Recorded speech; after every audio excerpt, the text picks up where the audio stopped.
चलेगा। अब हम बात करेंगे, यहां तक आपने देखा लास्ट में कि डच वाले यहां से निकल भगे और डचों को ईस्ट इंडिया कंपनी जो ब्रिटेन वाली है उसने उखाड़ के फेंक दिया, कैसे तहस नहस किया। कब किया? ड्यूरेशन याद रखना, ड्यूरेशन बहुत इंपॉर्टेंट है। फोर्थ एंग्लो डच वॉर के अंदर अंग्रेजों और डचों के बीच में जो वॉर हुआ था उसमें उन्होंने उखाड़ फेंका था। अब देखिएगा, अब हम बात करते हैं अंग्रेजों की, जो ब्रिटेन वाले जो इंडिया में राज करके गए। इनके बारे में थोड़ी सी लंबी कहानी है, तो इन्हीं के बारे में हम थोड़ा सा डिस्कस करते हैं, सुनिएगा, सुनते जाइएगा, है ना। देखो, ब्रिटिश इन इंडिया। अब भाई साहब पहले से डच आ चुके थे, पोर्तुगीज आ चुके थे, ये तो थर्ड में आए ना, ये तो थर्ड यूरोपियन कंट्री थी, तो ये तो वीक थे उनके कंपेयर में। भाई तुम तो पहले से यहाँ पे अपने हाथ पे डाले हुए हो, ओके। अब इनको तो देखना पड़ेगा कि भाई साहब कैसे हम यहाँ पे अब राज करेंगे, कैसे क्या चीजें हमको करनी है, तो सारी चीजों के बारे में अब ब्रिटिश भी सोचेंगे कि हम भी यहाँ से ट्रेडिंग करेंगे। अब सुनिएगा, बड़े ध्यान से सुनते जाइएगा। अब अंग्रेज आ चुके हैं भाई साहब, अंग्रेजों के बारे में हम बात कर रहे हैं।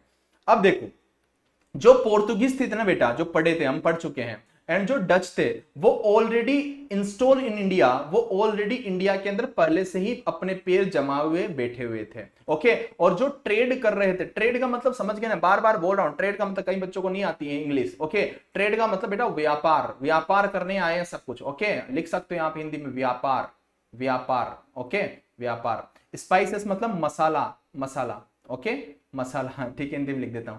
देखो, पोर्तुगीज एंड डच जो ऑलरेडी इंडिया में थे, वो भाई जो मसाला था, इंडिया में मसाला की बात है, साउथ साइड में आपको पता है सबसे ज्यादा मसाला का ट्रेडिंग होता था, मसाले का व्यापार होता था।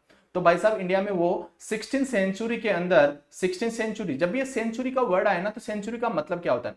16 सेंचुरी मतलब ऑलरेडी बताया था, मतलब ये आपके पास 1501 से लेके 1599 तक बात कर रहा है, इससे बोला जाता है 16 सेंचुरी। बात समझ में आया? अगर 17 सेंचुरी की बात करें तो 1601 से लेके 1699 तक वो होता है सेंचुरी। तो 16 सेंचुरी की बात कर रहा है, मतलब 1501 से लेके 1599 तक हम बात कर रहे हैं। अब देखो, यहां पे ब्रिटिश जो हैं वो स्पाइसेस का क्या कर रहे थे बेटा, सॉरी, डच और पोर्तुगीज यहां पे स्पाइसेस का ट्रेड कर रहे थे। अब देखो 16 सेंचुरी के अंदर कर रहे थे, तो अब देखो यहां पे जब ब्रिटेन वाले हैं, ब्रिटेन वाले बेटा बेचारे बहुत ही पुअर कंपनी थी, मतलब बहुत ही गरीब थे ऐसे समझ सकते हो, इनको ज्यादा अता पता नहीं था, और इन्होंने कभी सोचा भी नहीं था कि हम इंडिया जैसी बड़ी कंट्री में राज करके आ जाएंगे। देखो क्या सोच के आए थे और क्या हो गया, किस्मत कब कैसे बदल जाती है, ऐसे इन्हों की भी किस्मत बदल गई और इंडिया जैसी कंट्री में राज करके चले गए। डच जैसों को यहाँ से उन्होंने उखाड़ फेंक दिया, पोर्तुगीज जैसे जो पहले आए, जिन्होंने इंडिया के बारे में पहले जानकारी ली, उनको यहां से फेंक दिया, और यहाँ पे भाई साहब ये तीसरी जो कंपनी आई, ये यहाँ पे राज करके चल गई, ओके। देखिएगा, बात करते हैं 1601 के अंदर, यहां पे मैं पढ़ के बता देता हूं फिर मैं समझाऊंगा। Queen Elizabeth royal charter granted to the governor and company of merchants of London trading to East India. इसका मतलब क्या है कि भाई साहब 16 के अंदर क्वीन एलिजाबेथ की बात कर रहा हूं मैं, क्वीन एलिजाबेथ, क्वीन एलिजाबेथ आपके पास, जैसे कि जो ब्रिटेन होता है ना, वहां पर राजा रानी का राज होता था, ओके। क्योंकि वहां पे जैसे हमारे पास राष्ट्रपति होता है ना, राष्ट्रपति होता है, प्रधानमंत्री होता है, ऐसे वहां पे भी पार्लियामेंट्री सिस्टम चलता है, और इंडिया में भी आपका पार्लियामेंट्री सिस्टम चलता है। लेकिन वहां पे क्या होता है, जो जो किंग होता है ना, वो टॉप पे होता है, उस किंग की सुनी जाती है, ओके। तो उस किंग के ही अंडर में सब कुछ होता है। तो भाई साहब वहां की जो रानी थी, जिसका नाम क्या था, एलिजाबेथ, एलिजाबेथ, ये आपको दिख रही होगी, ये एलिजाबेथ है, okay, this is Elizabeth, okay. और यहां पे ये एलिजाबेथ क्या करती है, एक charter granted, royal charter granted मतलब एक चार्ट देती है। ये देखो आपके पास, ये हाथ में ये चार्ट दे रही होगी, इसमें सब कुछ लिखा हुआ है, जो भी लिखना है ना कि आपको इंडिया में जाके क्या करना है, क्या नहीं करना है, वो सारी चीजें इसके अंदर लिखी हुई है, ओके। तो यहाँ पे आके ये ट्रेडिंग के लिए इंडिया में आती है ये कंपनी, और इसको एक चार्ट देती है। कितने दिन के लिए देती है बेटा, 15 ईयर के लिए देती है, 15 साल तक, कि 15 साल तक आप ईस्ट साइड में, ईस्ट साइड में हम ये आते हैं ना, अगर ये वहां से ब्रिटेन से बात करेगी, तो ब्रिटेन कहां से है, वर्ल्ड का मैप देखना, ब्रिटेन से हम ईस्ट साइड में आते हैं। वो बोलते हैं कि आप ईस्ट साइड में जाओ और 15 साल तक वहां पे कोई ब्रिटेन से कंपनी नहीं आएगी, आप ही वहां पे भाई सब ट्रेडिंग करो, ऐसा इनको मोनोपोली दिया गया। तो उसका नाम क्या था, अब पढ़ो, अब आपको समझ में आ जाएगा। Queen Elizabeth royal charter granted, उन्होंने एक रॉयल चार्ट दिया to governor and company of merchant, okay, governor and company of merchant of London trading to East India, उस जो अभी आप ईस्ट इंडिया कंपनी बोलते हो ना, उस टाइम पे इसका नाम ईस्ट इंडिया कंपनी नहीं था। ओके, उस टाइम पे ये नाम था उस कंपनी का, governor and company of merchant, मतलब व्यापारियों की कंपनी ऑफ लंदन। ओके, व्यापार करने के लिए जो कंपनी लंदन से आई है। ओके, इसका मतलब यही होता है ईस्ट इंडिया कंपनी। देखो इसका नाम ये था, governor and company of merchant of London trading to East India. अब इसको भाई साहब ये जो चार्टर है, जैसे मैंने बोला ना प्रधानमंत्री ने जैसे आपको कोई चार्ट दिया, ओके, जैसे अपना कॉन्स्टिट्यूशन लिखा रहता है, ऐसे इसको लिख के दिया कि आप 15 साल तक वहां पर राज करोगे, मतलब 15 साल तक आपको मोनोपोली है, कोई यहां से दूसरी कंपनी नहीं जाएगी वहां पे राज करने के लिए, आप वहां पे ट्रेडिंग करो, कोई दूसरी कंपनी यहां से ट्रेडिंग के लिए वहां पे नहीं जाएगी। अब सुनते जाइएगा, later known as East India company. Okay, बाद में इसी कंपनी का नाम आगे जाके क्या पड़ता है, ईस्ट इंडिया कंपनी, बाद में जाके यही कंपनी क्या कहलाई, ईस्ट इंडिया कंपनी। ओके, अब देखो इस कंपनी के सामने बहुत बड़ा कंपटीशन था, क्योंकि पोर्तुगीज ऑलरेडी यहां पे थे, डच ऑलरेडी यहां पे थे, तो बड़ा कंपटीशन, तो इसको फाइट करना था। अब देखो सुनते जाओ, owing to competition to the British company did not have much success compared to Dutch। Okay, तो मतलब स्टार्टिंग फेज में ये जो आपके पास ब्रिटिश कंपनी है, ये मतलब सक्सेस नहीं हुई, ये हार गई, मतलब इसको मतलब होता था ना कि पहले से पोर्तुगीज है, डच है, तो स्टार्टिंग टाइम में इसको सक्सेस नहीं मिली। ओके, जितनी डचों को और पोर्तुगीजों को मिल रही थी। अब आगे क्या होता है ऐसा, सर देखिएगा, East India company semi sovereign privileges to rule territory and raise army. अब देखो जो चार्टर दिया ना किसने, एलिजाबेथ, नाम याद रखना एलिजाबेथ। एलिजाबेथ कौन है, क्वीन है, ब्रिटेन की क्वीन है, रानी ये रही आपके पास एलिजाबेथ। और ये आपके पास जो मर्चे आपके पास ट्रेडिंग करने आए ना इंडिया में, ईस्ट इंडिया कंपनी के। ओके, ईस्ट इंडिया कंपनी के जो यहाँ पे ईस्ट इंडिया कंपनी के जो यहाँ पे ट्रेडिंग करने आए वो इंसान है, यहाँ पे उसको ग्रांटेड ये चार्टर दिया जा रहा है। अब देखो यहां पे देखते जाना कि यहां पे ये जो ईस्ट इंडिया कंपनी है, ये semi sovereign privileges to rule territory and raise army, मतलब जैसे कि आप बोलते हो ना सेमी गवर्नमेंट नहीं बोलते हो क्या, ये सेमी गवर्नमेंट है। ओके, तो भाई साहब इसका जो कंट्रोल होगा ना, इसका जो कंट्रोल होगा ना, मैं बता देता हूं, इस कंपनी का जो कंट्रोल होगा ना, वो वहां की ब्रिटेन की कौन करेगी, ब्रिटेन की पार्लियामेंट करेगी। कौन करेगी बेटा, पार्लियामेंट करेगी, पार्लियामेंट करेगी कि क्या चल रहा है क्या नहीं चल रहा है, सब कुछ देख रेख आपकी कौन करेगी, ब्रिटेन की पार्लियामेंट करेगी। ओके, और कुछ भी जरूरत होगी, कुछ भी हेल्प की जरूरत होगी, तो ब्रिटेन की पार्लियामेंट ईस्ट इंडिया कंपनी की हेल्प करने के लिए तैयार रहेगी। ओके, अब उसमें जो उन्होंने चार्टर दिया था, उस चार्टर में क्या क्या लिखा हुआ था देखिएगा, generated east India company official की रेज फोर्टिफिकेशन, उसमें लिखा हुआ था कि आप वहां पे फोर्ट बना सकते हो, मतलब किले बना सकते हो। फोर्टिफिकेशन मतलब आप वहां पे इंडिया में जाके आप ईस्ट साइड में, मतलब इंडिया नहीं ईस्ट साइड में जाके आप किले वहां पे बना सकते हो। ओके, अब दूसरी बात, आप अपने खुद के लॉ बना सकते हो। इन्होंने ये भी बोल दिया कि आप खुद के लॉ बना सकते हो कि कंपनी को कैसे चलाना है कैसे नहीं चलाना है। ओके, होल्ड कोर्ट, आप अपना कोर्ट भी वहां पे बना सकते हो। ओके, आप कोर्ट भी वहां पे बना सकते हो। तभी तो बोलते हैं ना कि देश का कॉन्स्टिट्यूशन जितना स्ट्रांग होगा वो देश उतना ही स्ट्रांग होगा। तो ये सारी चीजें, ऐसे बहुत सारी चीजें इसमें लिखी गई थी, मैंने 2-3 चीजें यहाँ पे डाली हैं, बहुत सारी चीजें लिखी गई उस चार्टर के अंदर। लिखा गया है कि आप जाओ 15 साल तक वहां पे कोई भी राज करने नहीं आएगा, राज नहीं सॉरी ट्रेडिंग करने नहीं आएगा, आप ईस्ट साइड में आप ही ट्रेड करोगे। अब देखिएगा कि आपके पास कब मिला था, ये कब दिया था क्वीन ने, 1600 के अंदर दिया था। कब दिया था बेटा, 1600 के अंदर दिया था। अब देखो क्या हुआ, 1609 के अंदर British monopoly for East India Company extend indefinitely time, no time limit. इसका मतलब क्या है कि अब 1609 में एक नया चार्टर इश्यू होता है, कहां से, ब्रिटेन से। वो बोलते हैं कि अब आपको 15 साल का जो हमने टाइम ड्यूरेशन दिया था, अब वो आपका 15 साल का टाइम ड्यूरेशन नहीं है, अब आपको जितनी मर्जी हो ना उतने टाइम तक वहां पे आप ट्रेड कर सकते हो, ऐसा बोल दिया ब्रिटेन वालों को। इससे बढ़िया बात क्या हो सकती है, पहले तो 15 साल तक ही ट्रेड करना था, अब आप इनडेफिनेट टाइम, मतलब no limit of time. Okay, जितनी मर्जी हो उतने टाइम तक आप उधर ट्रेड कर सकते हो, और दूसरी कंपनी ब्रिटेन से नहीं आएगी, आप ही ट्रेड करोगे। इतना इनको मिल गया, बहुत बढ़िया बात है। अब देखिएगा सर, हमारे पास East India Company to establish textile trade with India. अब देखो, अब यहां पे उन्होंने टेक्सटाइल का ट्रेड करना शुरू कर दिया इंडिया के साथ। ईस्ट इंडिया कंपनी ने स्पाइसेस का कौन कर रहे थे, जो डच थे, जो पोर्तुगीज थे, वो कर रहे थे। अब इन्होंने टेक्सटाइल का ट्रेड करना स्टार्ट कर दिया। देखो ऑलरेडी आपको पता है कि जो डच है, डचों का फोकस कहां पे था? Spices trade in Indonesia. Okay, तो ये स्पाइसेस मतलब मसालों का ट्रेड करते थे। अब देखिएगा, बड़े ध्यान से सुनना, 1609 की बात चल रही है। 1609 में सर विलियम हॉकिंस, ये रहा आपके पास सर विलियम हॉकिंस, दिख रहा होगा आपको। ओके, अब ये कुछ अपना कागज वागज लेके ये इनके दरबार में आता है। तो 1609 में कौन था बेटा? 1609 में जहांगीर था। ओके, जहांगीर का राज था, मुगलों में जहांगीर का राज था। ये थोड़ा सा याद करने की कोशिश करो, किसका राज था बेटा? जहांगीर का राज था। तो ये हमारे पास कौन था बेटा? ये विलियम हॉकिंस। विलियम हॉकिंस यहां पे आता है, उसके दरबार में आता है, मुगल के दरबार में आता है, और इसके मुगल के दरबार में आके वो बोलता है कि मुझे इंडिया में ट्रेडिंग करने की परमिशन दीजिएगा साहब, क्योंकि यहाँ पे राज मुगलों का था, तो आप परमिशन दीजिए, क्योंकि विदाउट परमिशन तो आप इंडिया में कैसे ट्रेड कर सकते हो। तो ऐसे जहांगीर के दरबार में जाता है।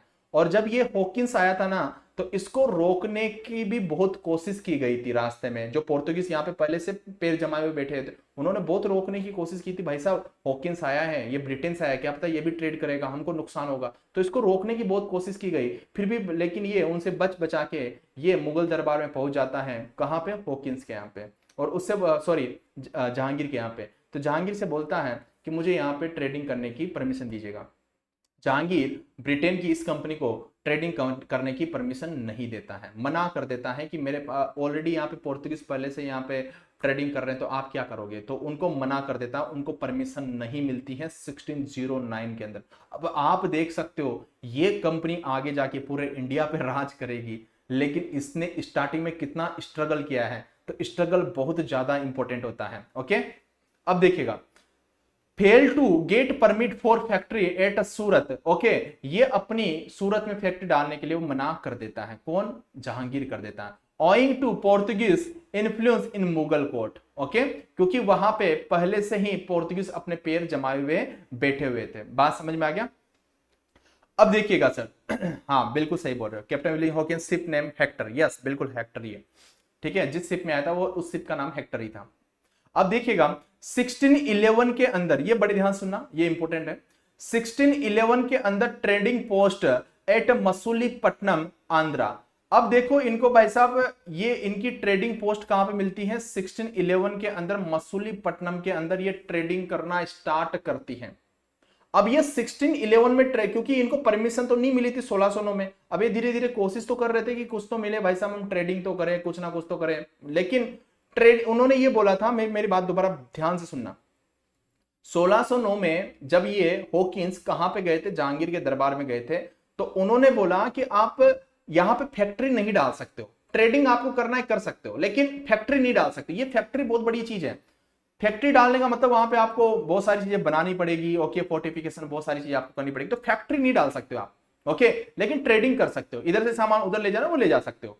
फिर इनको क्या फायदा भाई? तो भाई साहब 1611 में तो ये क्या कर रहे थे? ट्रेडिंग कर रहे थे। कहां पे? मसूलीपट्टनम में, आंध्र प्रदेश। अभी अभी मैंने थोड़ी देर पहले दिखाया था बेटा, यहां पे देखो, यहां पे ये रहा आपका मसूलीपट्टनम, ये रहा, ये देखो मसूलीपट्टनम, यहां पे सबसे पहले वो ट्रेडिंग कर रहे थे। समझ में आ गया? तो यहां पे वो ट्रेडिंग कर रहे थे, यहां पे ट्रेडिंग कर रहे थे, लेकिन अभी तक उन्होंने फैक्ट्री नहीं बनाई है। अब भाई साहब 1612 के अंदर है ना, बैटल ऑफ सवली होता है, याद हो तो रख लेना, नहीं तो कोई ज्यादा जरूरत नहीं है। ओके, बैटल ऑफ सवली होता है। इसमें भाई साहब the east India company fleet led by captain Thomas best. अब इस टाइम पे जो ईस्ट इंडिया कंपनी को जो लीड कर रहा था उसका नाम था कैप्टन थॉमस बेस्ट। कौन था? Captain Thomas best. ओके, ये क्या करता है इस बैटल ऑफ सवली के अंदर? ये डिफेट द पोर्तुगीज, ये पोर्तुगीज को हरा देता है। क्या कर देता है? पोर्तुगीज को हरा देता है। और ये ऑफ द कोस्ट ऑफ सूरत, ये सूरत में, मतलब ये सवली कहां पे बेटा? हम मतलब गुजरात वाला रीजन की बात कर रहा हूं। वहां पे आपके पास सवली है, वहां पे बैटल होता है किस किस के बीच में? पोर्तुगीज के बीच में और अंग्रेजों के बीच में। तो यहां पे कौन हारता है? यहां पे हार जाते हैं पोर्तुगीज। अब जब पोर्तुगीज भाई साहब यहां पे पहले से पैर जमाए हुए बैठे हैं, तो जब इन्होंने पोर्तुगीज को हराया तो जहांगीर ने सोचा कि यार ये तो गजब के हैं यार, मतलब पोर्तुगीज को हराना तो बहुत बड़ी बात है, क्योंकि हमको तो भाई साहब पानी का तो ज्यादा नॉलेज है नहीं, पानी में जहाज कैसे बनाते हैं, कैसे क्या होता है, हमारा तो नॉलेज है नहीं, हम तो लैंड के थ्रू ट्रेडिंग करते हैं।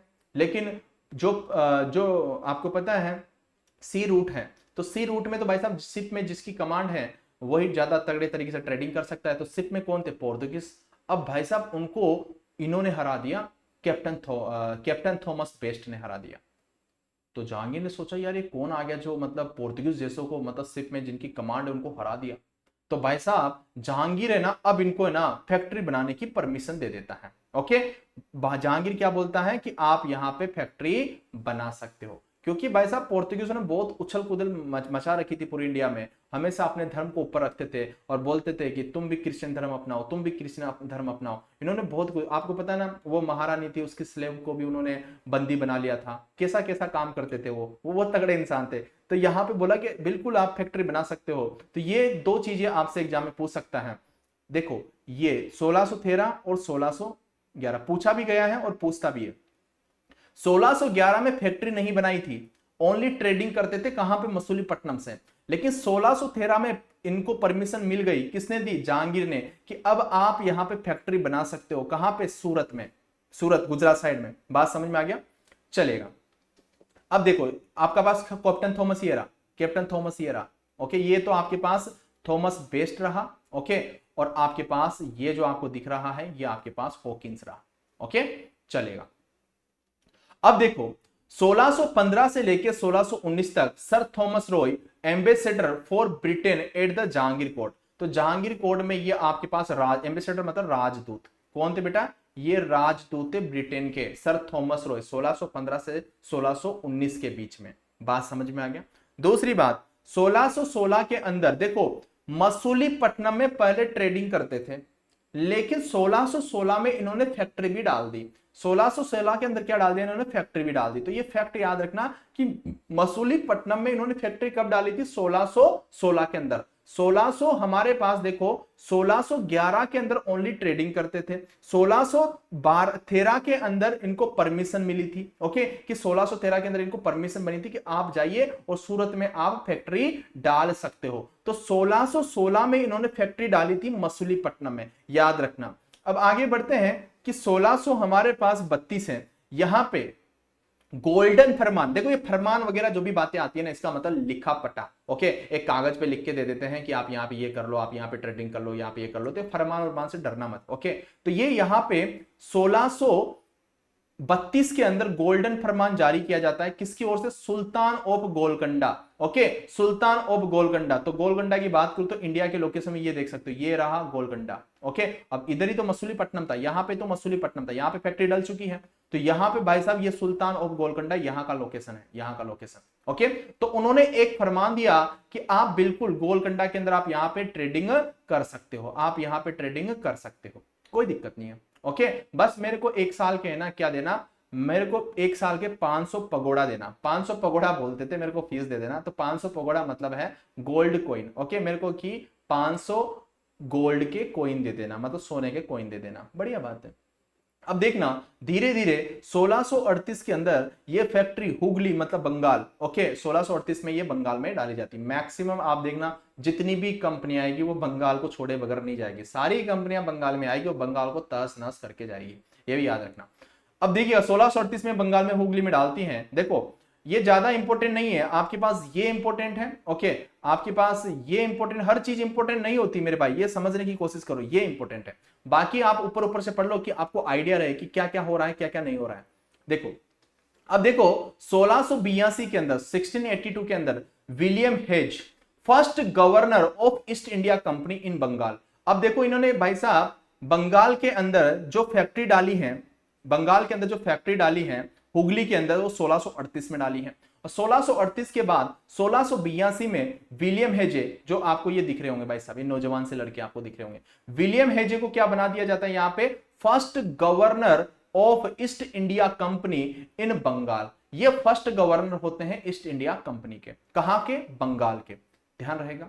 अब देखो आपको पता है ये 1682 ड्यूरेशन किसका था? मतलब औरंगजेब का टाइम ही चल रहा है ना, याद आ रहा है थोड़ा सा औरंगजेब का। देखो अब यहां पे क्या होता है? Farman from Aurangzeb to do business for in Bengal. तो यहां पे भाई साहब आपके पास औरंगजेब ने बोला कि आप यहां पे हम यहां पे आप यहां सॉरी औरंगजेब ने यहां पे बोला कि आप बिल्कुल यहां पे बिजनेस कर सकते हो। औरंगजेब कहाँ पे बैठते थे भाई साहब? हैदराबाद वाले रीजन में बैठते थे, वो जिंदा थे। उन्होंने बोला कि बिल्कुल आप इंडिया में ना आराम से बिजनेस कर सकते हो, नो प्रॉब्लम। ओके, उन्होंने ये भी बोल दिया कि आप फोर्टिफिकेशन इन बंगाल, आप बंगाल में मतलब फोर्ट भी बना सकते हो, बंगाल में आप किले भी बना सकते हो, कोई प्रॉब्लम नहीं है। तो भाई साहब फिर उसके बाद फोर्टिफिकेशन स्टार्ट हुआ, fortification in Bengal and first British soldier on the soil of the Bengal. तो फर्स्ट टाइम ब्रिटेन के आर्मी वाले सोल्जर्स थे वो पहली बार बंगाल में आए, पहली बार बंगाल में देखने को मिले। उस टाइम पे कहा, कौन से टाइम पे? 1682 के टाइम पे, औरंगजेब के राज के टाइम पे। बात समझ में आ गया? अब देखो हमारे पास 1686 टू 1689 की बात कर रहा हूं, यहां पे बैक टू बैक यहां पे बैटल होते हैं। किस किस के बीच में? देखो अब मुगलों के बीच में और इनके बीच में थोड़ी सी चीजें बिगड़ गई। देखो बिगड़ती रहती है यार, कुछ चीजें सही भी होती है तो कुछ चीजें बेकार भी हो जाती है। तो पहले तो भाई साहब इनको मिल गया था औरंगजेब के टाइम पे कि आप बिल्कुल यहाँ पे ट्रेडिंग कर सकते हो, यहाँ पे फोर्टिफिकेशन कर सकते हो, सब कुछ कर सकते हो। लेकिन ऐसी चीज बिगड़ी, पता नहीं क्या हो गया, इन दोनों के बीच में लड़ाई वड़ाई हो गया, तो दोनों के बीच में ऐसा झगड़ा हुआ तो उन्होंने बोल दिया कि 1682 से लेकर 1689 के बीच में दोनों के बीच में ईस्ट इंडिया कंपनी और मुगलों के बीच में भाई साहब महायुद्ध हुआ। चलो बढ़िया बात है, यहाँ पे देखो बाहर से आए और मुगलों का जहां पे राज था वहीं मुगलों से भी लड़ लिए। और जैसे ही लड़े तो लड़ने के बाद आपको पता है क्या होगा? इस टाइम पे तो आपके जो ब्रिटेन वाले ईस्ट इंडिया कंपनी वाले हैं वो इतने ताकतवर नहीं थे, तो मुगल तो इनको उखाड़ के फेंक देंगे, क्योंकि मुगलों से इस टाइम पे औरंगजेब के टाइम तक किसी की लड़ने की औकात नहीं थी, क्योंकि वो बहुत ताकतवर थे इस टाइम तक। अब देखो East India wanted to build fortifications to protect their factory in Bengal. Okay, तो ईस्ट इंडिया कंपनी क्या चाहती थी कि वो बोलती थी कि मैं, अरे 2 मिनट रुकिएगा, मेरे से एक बात गलत हो गई। ओके, एक बात गलत होगी, उस बात को क्लियर करना, मैंने क्या बोला है, ठीक है? 2 मिनट बड़े ध्यान से समझना मैंने क्या बोला। मैंने ये क्या बोला था कि उनको ये फरमान मिल गया है कि फोर्टिफिकेशन इन बंगाल, आप यहाँ पे बंगाल में फोर्टिफिकेशन कर सकते हो, किला बना सकते हो। नहीं नहीं नहीं नहीं, परमिशन नहीं मिली थी। ओके, परमिशन नहीं मिली थी कि आप यहां पे किले बना सकते हो, परमिशन नहीं मिली थी। लेकिन परमिशन मिले बिना ही ये यहां पे किले बना रहे थे। ओके, किले बना रहे थे और फर्स्ट टाइम इन्होंने अपने सोल्जर भी बुला दिए बंगाल के अंदर इन्होंने अपने सोल्जर भी बुला दिए थे।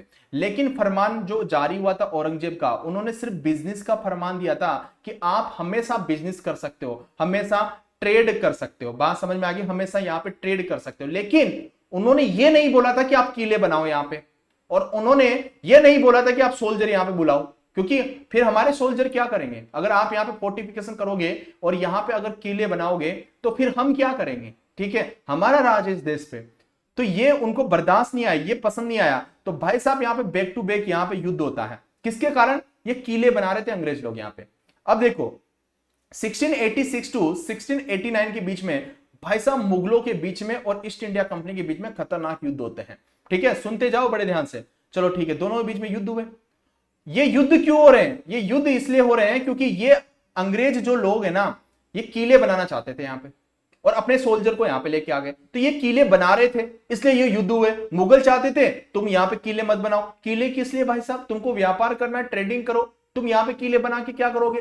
तुम तो भाई साहब किले बनाओगे, उसके अंदर अपनी आर्मी लाओगे, फिर धीरे धीरे क्या पता तुम हमसे लड़ने लग जाओ। इसलिए मुगल औरंगजेब के टाइम पे औरंगजेब ने मना कर दिया था कि भाई साहब तुम यहां पे फोर्ट नहीं बना सकते हो।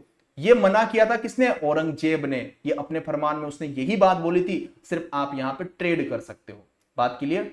अब देखो आगे की बात क्या हुआ कि 1686 में जैसे ही युद्ध हुआ तो किस लिए हुआ? East India wanted to build fortification to protect their factory in Bengal. Okay, तो भाई साहब वो अपनी फैक्ट्री को प्रोटेक्ट करने के लिए वहां पे क्या बनाना चाहती थी? फोर्टिफिकेशन, मतलब किले बनाना चाहती थी। इसी के रीजन के कारण मुगलों को वो बात पसंद नहीं आई और वो लड़ लिए दोनों के दोनों।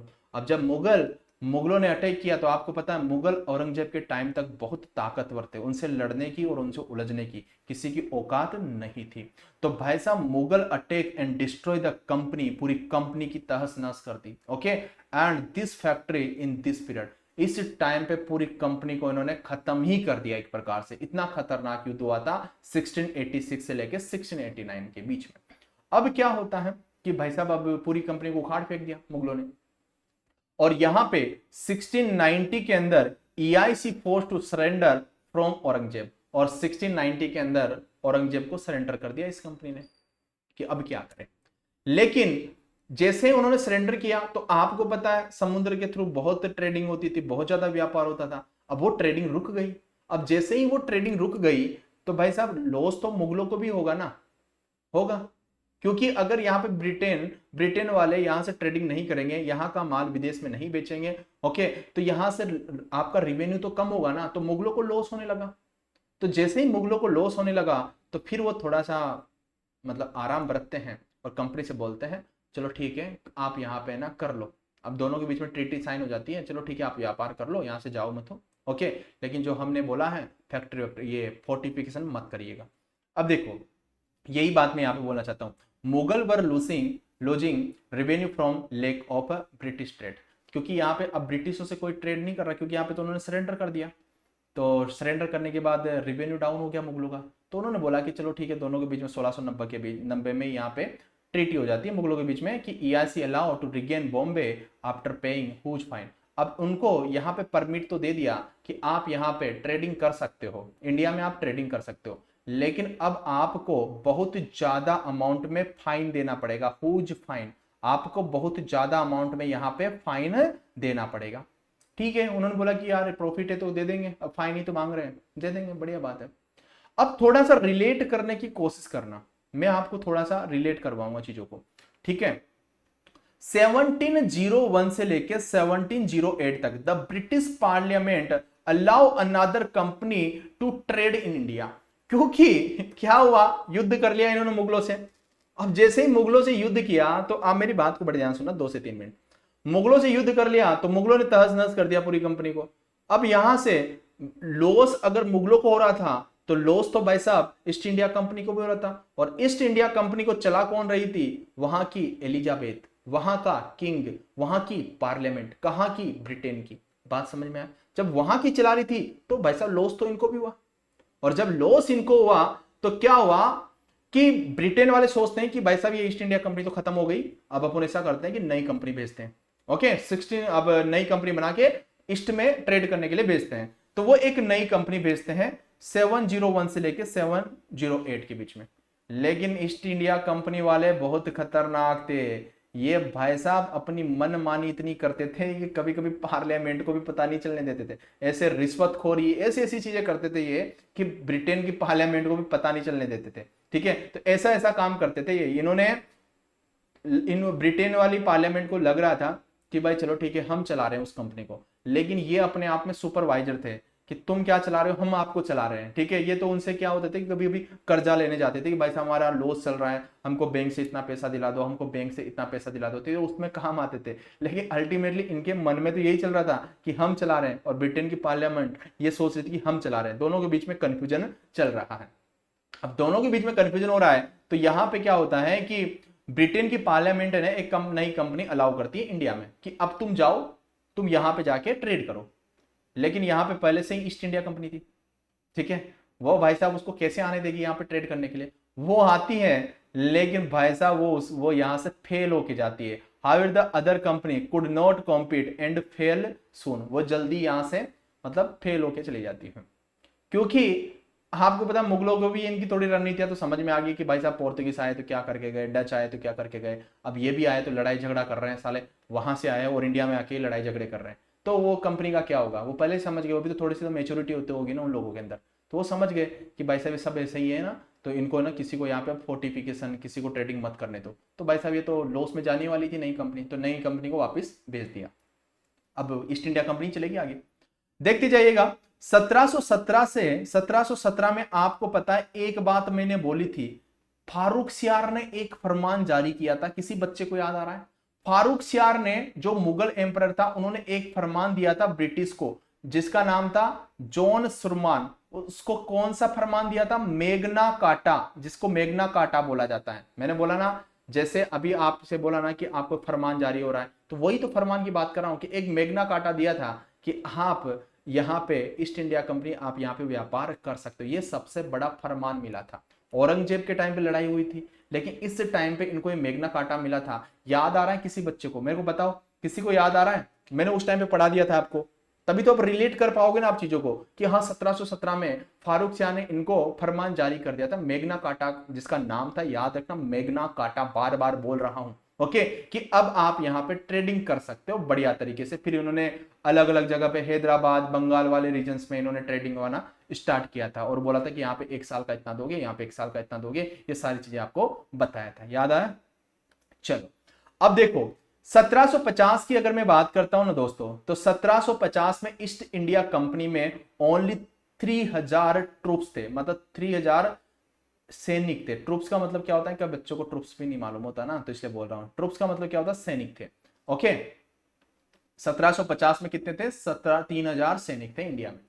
लेकिन 1763 मतलब 13 साल बाद 26,000 सैनिक हो गए, और 1778 1778 के अंदर 67,000 ट्रूप्स ये इंडिया के अंदर लेके आ गए। धीरे धीरे धीरे धीरे धीरे यहाँ पे सैनिक बढ़ते जा रहे थे। अब इतने सारे सैनिक होंगे तो अब क्या करने वाले हैं, अब तो राज करने वाला है ना इंडिया पे, कैसे नहीं होगा। पहले तो 3,000 थे तो कैसे लड़ाई कर लेंगे, कैसे यहाँ पे अपना राज कर लेंगे, लेकिन अब 26,000 हो गए, अब 67,000 हो गए, तो अब यहाँ पे राज करने की इनकी बारी आ चुकी है। ओके, तो इतनी बातें सभी लोगों को समझ में आ गई।